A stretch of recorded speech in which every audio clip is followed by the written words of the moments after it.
எல்லாம் கைவிட்டு போச்சு அப்படின்னு நிலைக்கு தள்ளப்பட்டிருக்காரு ஓபிஎஸ்ன்னு சொல்லலாம். ஏன்னா அதிமுக அவர் வெளியேற்றப்பட்ட பிறகு அவருக்கு 3 எம்எல்ஏ ஆதரவு வச்சுருந்தாங்க. அதில் முக்கியமானவர் பிஹெச் பாண்டியனுடைய மகன் மனோஜ் பாண்டியன்.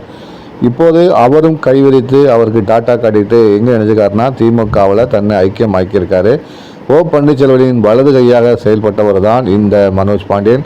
ஆலங்குளம் சட்டமன்ற தொகுதியின் எம்எல்ஏயாக தற்போது இருந்து வருகிறார். இந்த சூழ்நிலையில்தான் அவர் திமுகவில் இணைந்திருக்கிறார். பன்னீர்செல்வத்தின் வலது கையாக இருந்த மனோஜ் பாண்டியன் திமுகவில் தற்போது தன்னை ஐக்கியமாக்கி கொண்டுள்ளார்.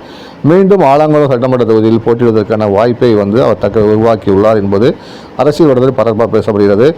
பன்னீர்செல்வத்தின் வலது கையாக இருந்த இவர் எப்படி திமுகவில் இணைந்தார் என்பது சுவாரஸ்யமான வரலாறாக பார்க்கப்படுகிறது. ஏனென்றால் அதிமுக இணைப்புக்கு இனி சாத்தியமில்லை, ஓபிஎஸ் கலெக்டிவிடப்பட்டவர் தான், இனி ஓபிஎஸ்ஸால் எதுவும் செய்ய முடியாது என்ற நிலையை உணர்ந்த காரணத்தால் மனோஜ் பாண்டியன் தற்போது திமுகவில் இணைந்துள்ளதாக அவரது ஆதரவாளர்கள் தற்போது தெரிவிச்சிருக்காங்க. விரைவில் ஓபிஎஸ் கூட திமுகவில் இணையலாம் என்ற தகவல் இருக்குது. ஏன்னா ஒரு முறை கூட்டணிக்கு பேட்டியில் கொடுக்கும்போது கூட மீண்டும் திமுக ஆட்சியை பிடிக்கும் என்று தான் பன்னீர்செல்வம் தெரிவித்தார். திமுக ஆதரவு நிலைப்பாட்டை தான் அவர் எடுத்திருந்தார். அதனால் அவரும் திமுகவில் ஐக்கியமாகலாம் என்ற சூழ்நிலை எதிர்பார்க்கப்படும் நிலையில் தான் தற்போது மனோஜ் பாண்டியன் முன்னதாக திமுகவில் ஐக்கியமாக்கிடுவதாக அதிமுகவினர் தற்போது கூறி வராங்க. வலைதளங்களில் அது வைரலாகவும் ஆக்கிட்டு இருக்காங்க. எடப்பாடி பழனிசாமி தரப்பினர் கூறும் போகும் இடம் எந்த இடம் எங்களுக்கு தெரிந்ததுதான், அவர் கரைந்த இடமும் எங்களுக்கு தெரிந்ததுதான் என்பதுதான் சொல்லியிருக்காங்க.